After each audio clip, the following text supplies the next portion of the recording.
Programa 3. La célula, estructura y funcionamiento. Propósito. Que el alumno identifique a la célula como el componente básico de todos los seres vivos y sea capaz de diferenciar una célula procarionte de una eucarionte, así como identificar sus componentes. Hola, ¿qué tal? ¿Cómo los trata la vida? A mí muy bien, porque me da muchísimo gusto poder saludarlos en este programa donde hablaremos a fondo de la unidad más pequeña de la que estamos hechos todos los seres vivos. Ya sabes, plantas, animales, algas, hongos, microorganismos e incluidos estamos nosotros. Y me refiero nada más y nada menos que a la célula. Veremos su estructura y con esto quiero decir cada una de sus partecitas y su funcionamiento, o como quien dice, a qué se dedican. Sus tareas son muchísimas porque integran y hacen funcionar todos nuestros órganos, como los ojos, el cerebro, la piel. Todo está formado por células organizadas entre sí de manera diferente. Pero ¿cómo sucede esto? Son muchas las respuestas a esta pregunta, pero como siempre he dicho, lo mejor es comenzar por el principio. Todos los seres vivos están compuestos por células. Existen organismos, como las bacterias, que se componen de una sola célula, y organismos más grandes, como los peces, que están formados por muchas. Pero en todos los casos, en la célula se llevan a cabo todas las funciones que definen la vida, es decir, la reproducción, el desarrollo y crecimiento, la nutrición y respiración, y finalmente la muerte. Este sencillo postulado es parte de la teoría celular y resulta de varios siglos de estudios enfocados a los seres vivos. El descubrimiento de la célula fue posible gracias a la invención del microscopio, el cual nos permite observar con detalle objetos pequeños que no se distinguen a simple vista. El término célula fue acuñado en 1665 por Robert Hooke, quien observó cortes de corcho al microscopio y notó que estaba formado por pequeñas estructuras que parecían celdas, a las cuales llamó células o celdillas. Años después de la aportación de Hooke, y gracias a la contribución de muchos y reconocidos científicos, fue posible postular la teoría celular, sumamente sencilla pero de gran importancia para el estudio de la biología. Esta teoría establece que todos los seres vivos están compuestos por células. Toda célula proviene de una célula preexistente. Y todas las funciones vitales de los organismos ocurren dentro de las células. Esto se parece un poco a la clásica pregunta, ¿qué fue primero, el huevo o la gallina? Porque si de acuerdo con la teoría celular, toda célula proviene de una célula preexistente, entonces, ¿de dónde vino la primera célula? ¿Siempre ha habido células en el mundo? Pues la respuesta es algo que tú solito podrás sacar en conclusión viendo lo siguiente. Existen muchas teorías sobre cómo surgió la vida. Algunas dicen que la vida surgió fuera del planeta. Otras que en un mundo caliente, pero la más aceptada hasta el momento es la que postula que las sustancias orgánicas surgieron químicamente a partir de compuestos inorgánicos que se encontraban disueltas en los mares primitivos. Esta teoría fue propuesta por Oparin y Haldane en 1929, quienes afirmaban que la vida surgió hace unos 3.500 millones de años. En ese entonces, elementos como el hidrógeno, el oxígeno, el nitrógeno y el carbono estaban disponibles en el agua, formando una especie de caldo primitivo. Se trataba de un ambiente muy hostil. La Tierra era un planeta muy caliente, dominado por rayos y erupciones volcánicas, por lo que había mucha energía disponible en el entorno en forma de calor, electricidad, radioactividad y radiación solar.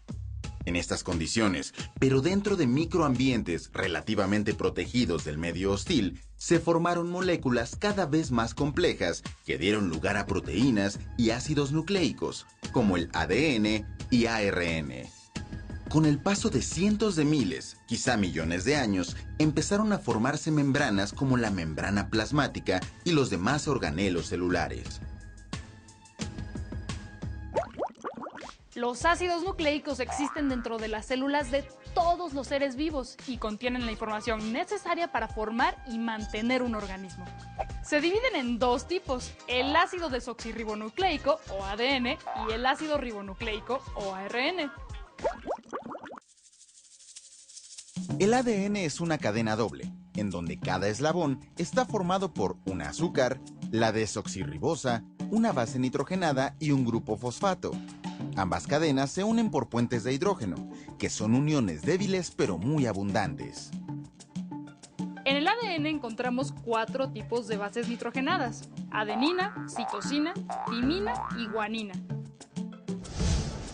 Cada una de las células de un organismo contiene la misma información genética, pero sus características particulares varían de un organismo a otro, y más de una especie a otra. Así, las células de los animales son diferentes a las de las plantas, y estas a su vez son diferentes a las células de hongos y bacterias. Dentro de un mismo organismo se pueden organizar diferentes tipos celulares, que varían en forma y en el tipo y cantidad de organelos, aunque el ADN de cada uno de ellos sea exactamente el mismo. En los animales, por ejemplo, tenemos células de la piel que son completamente diferentes a las células de las neuronas de nuestro cerebro o a las células que conforman la sangre. Una neurona es una célula del sistema nervioso y aunque en esencia está formada de lo mismo que nuestras demás células, pues no se parece a las que forman la piel de nuestras manos o las del hígado. Afortunadamente, porque si no yo creo que pareceríamos esponjas de mar. ¿Ah? En fin, esto mismo sucede con otros organismos como las plantas. Así, las células que almacenan nutrimentos son completamente diferentes que las que actúan de sostén. Y tan es así que mientras la función de las células de almacenamiento es mantenerse vivas y almacenar compuestos, la función de las células de sostén implica endurecer su pared y morir para poder funcionar. Vaya que es drástica la división de funciones celulares.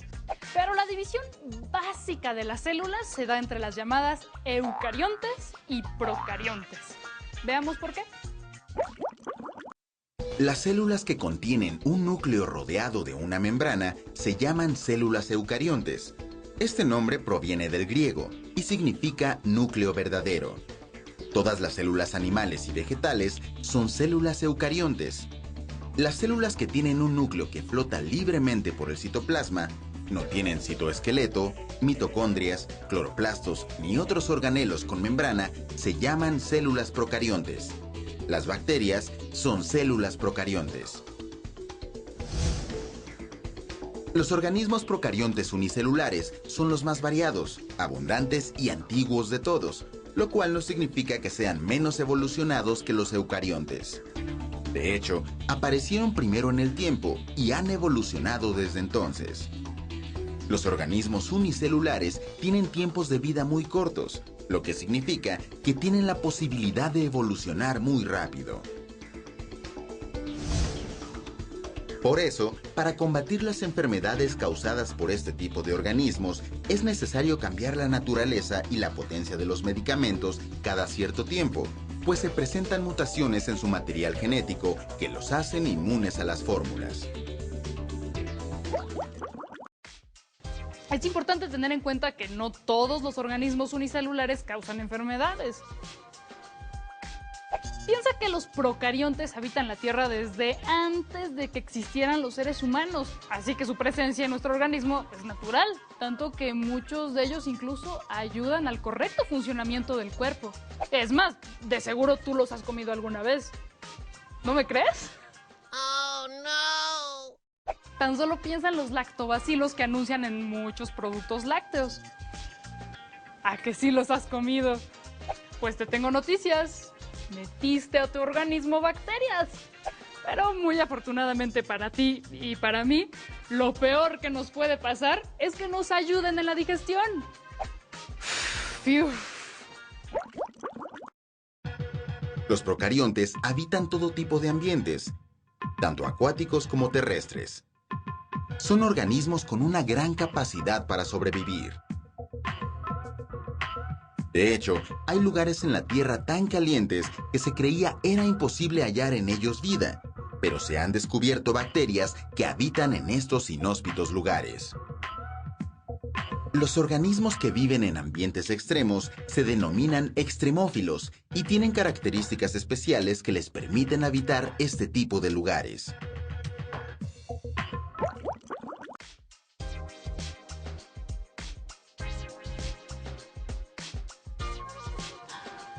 ¿Viste lo que vi? ¿A poco no traemos la idea de que los procariontes son organismos más simples, menos complejos? Pero la realidad es que este tipo de células han sobrevivido en la Tierra durante miles de millones de años y han logrado colonizar ambientes a los que ningún eucarionte ha llegado. La verdad, también las células eucariontes tienen su encanto. Los organismos eucariontes son muy variados y pueden ser tanto unicelulares como formar seres pluricelulares. Entre los organismos pluricelulares se encuentran los animales, las plantas y los hongos. Y entre los unicelulares están los protozoarios y las algas. Aunque todas estas son células eucariontes, su estructura es muy diferente dependiendo del grupo del que se trate. Las células de plantas, algas y hongos presentan una pared que ayuda a mantener su estructura y a proteger su interior, pero en cada caso su composición es diferente. La pared de las plantas está compuesta de celulosa, mientras que la de los hongos es de quitina, y la de las algas puede estar compuesta de glicoproteínas, polisacáridos o dióxido de silicio. Antiguamente, los hongos se clasificaban dentro de las plantas, pero no están equipados para llevar a cabo la función fotosintética. Además, sus células difieren tanto de las de las plantas que, incluso teniendo pared celular, se parecen más a las de los animales. El caso de las algas es aún más complicado. Evidentemente no son plantas, por lo que están clasificadas en un grupo que no es monofilético. Esto significa que sus miembros no necesariamente tienen una relación evolutiva entre ellos. De hecho, las células de algunas algas se parecen más a las de las plantas, y otras tienen mayor semejanza con las de los hongos. Las algas pertenecen al reino Monera, al que incluso se le llama reino basura, porque comprende muchos organismos que no pudieron clasificarse en ningún reino. En el reino Monera se clasifican un buen número de organismos procariotas, pero a diferencia de ellos, las células de las algas sí tienen organelos, que son todas estas estructuras que se encuentran en el citoplasma de la célula eucarionte. Echemos un vistazo.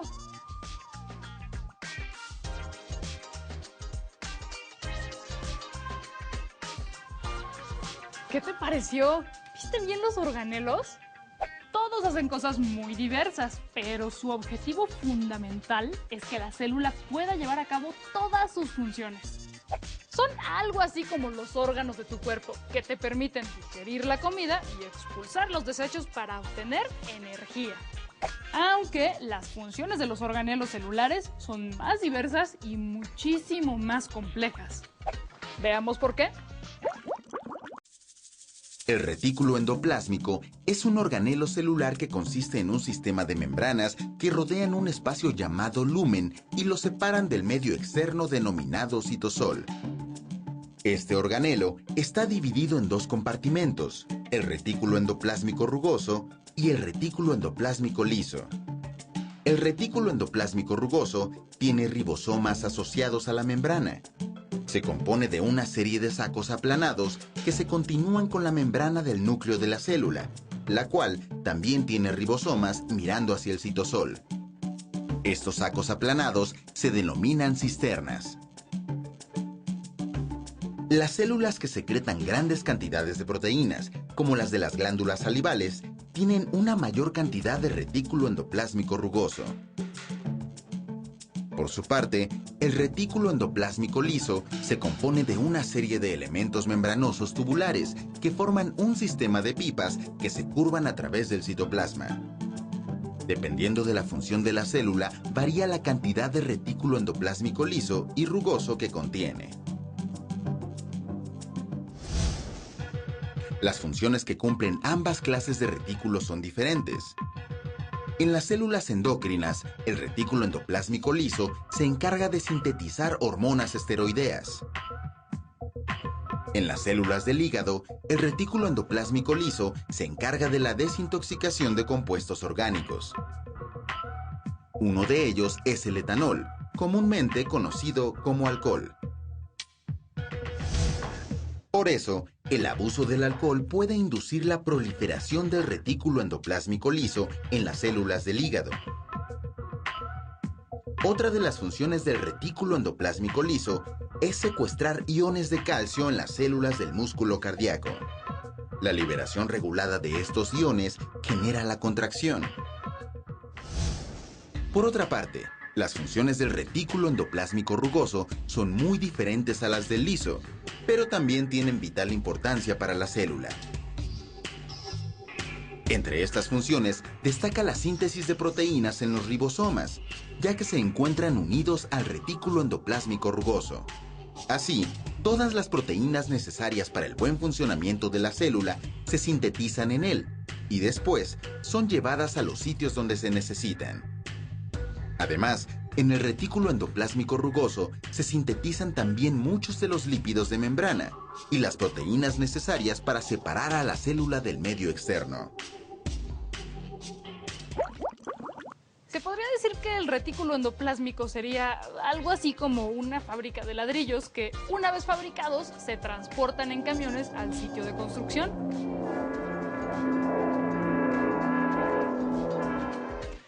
En la célula, el equivalente de los camiones son las vesículas, que no son otra cosa más que burbujas conteniendo algún material en su interior. ¿Hacia dónde van esas vesículas? El primer lugar a donde llegan las vesículas es el aparato de Golgi, en donde las proteínas sintetizadas en el retículo endoplásmico se modifican para poder cumplir completamente las funciones para las que fueron creadas.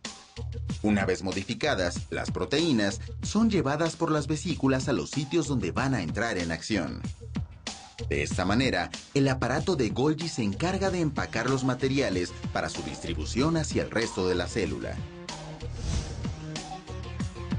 El aparato de Golgi consiste en una serie de cisternas aplanadas asociadas a túbulos y vesículas. Estos sacos o cisternas están aplanados y apilados unos sobre otros, formando una pequeña curvatura, por lo que su aspecto es similar al de una pila de platos soperos. Se divide principalmente en dos secciones, la sección cis y la sección trans. En la sección cis se seleccionan las proteínas que se van a regresar al retículo endoplásmico y las que pueden continuar su camino hacia la parte trans. En la sección trans se dividen las proteínas en diferentes tipos de vesículas que las llevarán hacia su destino. La naturaleza es sabia, de eso no cabe duda, pero se vale equivocarse. Y si es en algo parecido al servicio postal, pues con mayor razón. Al igual que cuando el cartero entrega en tu domicilio la correspondencia de alguien más y tú se la regresas, se cree que por error se entregan proteínas al aparato de Golgi y este las tiene que regresar al retículo endoplásmico. En realidad es mucho lo que se desconoce del aparato de Golgi, sobre todo porque su descubrimiento es muy reciente y casi incidental. Y a lo mejor los equivocados son los científicos al pensar que algún organelo de la célula puede cometer errores. En fin, ya el tiempo lo dirá. Mientras tanto, veamos otro de los organelos de la célula, las mitocondrias. A diferencia de otros organelos celulares, las mitocondrias son de gran tamaño, incluso pueden ser más grandes que muchas bacterias. Esta característica la comparten con los cloroplastos. Por eso, se cree que originalmente fueron bacterias ingeridas por una célula más grande y y crearon una relación simbiótica que se mantiene hasta nuestros días. Una de las evidencias que apoyan esta teoría es que tanto las mitocondrias como los cloroplastos tienen su propio ADN. La función de la mitocondria en las células eucariontes es oxidar carbohidratos para obtener energía en forma de ATP, de cuyo proceso eliminan dióxido de carbono y agua. Este proceso se llama metabolismo oxidativo o respiración celular, y a partir de él se obtiene la energía necesaria para todas las actividades que realizan los organismos. Cada mitocondria está formada por dos membranas, una interna y otra externa, separadas por un espacio muy pequeño. El centro de la mitocondria está ocupado por una sustancia homogénea que llamamos matriz. En la matriz se encuentran las enzimas necesarias para que la mitocondria produzca ATP, la molécula energética. La membrana interna forma pliegues hacia el centro de la mitocondria que se prolongan al interior, pero no forman compartimentos. Las partes más profundas de los pliegues se llaman crestas mitocondriales y es allí donde se sintetiza el ATP. Ahora veamos una parte que solo las células vegetales tienen el privilegio de tener. Me refiero a los cloroplastos, los responsables de un milagro llamado fotosíntesis, en el que, como ya sabrás, se obtiene una molécula de glucosa y 6 de oxígeno a partir de 6 moléculas de dióxido de carbono y 6 de agua, utilizando la energía solar que es captada por el pigmento denominado clorofila. ¿Te suena complejo? Pues en realidad es algo muy sencillo para una función que permite a las plantas ser los únicos seres vivos que producen sus propios alimentos, lo cual las convirtió en la base de los nutrimentos de todos los demás organismos que habitan este planeta. También gracias a la fotosíntesis, la atmósfera se llenó de oxígeno libre y fue posible la colonización del medio terrestre por parte de las plantas. ¡Ay, no más! Así de importantes son los cloroplastos. La estructura de los cloroplastos es similar a las de las mitocondrias. Tienen una doble membrana que envuelve al espacio central o estroma, pero a diferencia de las mitocondrias, contienen tilacoides. Los tilacoides están formados por una membrana que envuelve al pigmento verde llamado clorofila. Se encuentran apilados uno sobre otro formando pequeñas torres denominadas grana, cuyo aspecto es similar al de monedas apiladas. En las células vegetales, la digestión de compuestos se lleva a cabo en las vacuolas, mismas que almacenan temporalmente una gran variedad de compuestos, entre los que se encuentran las armas químicas que las plantas utilizan para defenderse. Las vacuolas pueden ser de gran tamaño. A veces ocupan más de 3/4 partes del volumen total de la célula.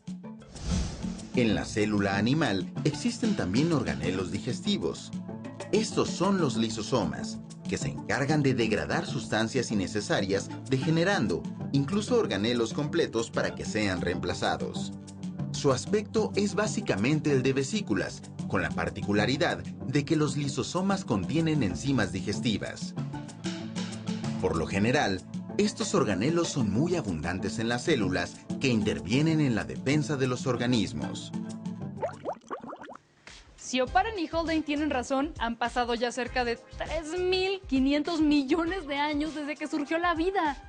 Y aunque podríamos decir que hoy en día sabemos bastante de las partes y funciones de la célula, todavía falta mucho por descubrir. Pero que el tiempo está a nuestro favor. Podemos tardarnos otros 3.500 millones de años en llegar a saber todo sobre este laboratorio de la vida que es la célula. Total, no tenemos prisa. Al menos yo no. ¿Y tú? Bueno, nos vemos luego. ¡Hasta pronto!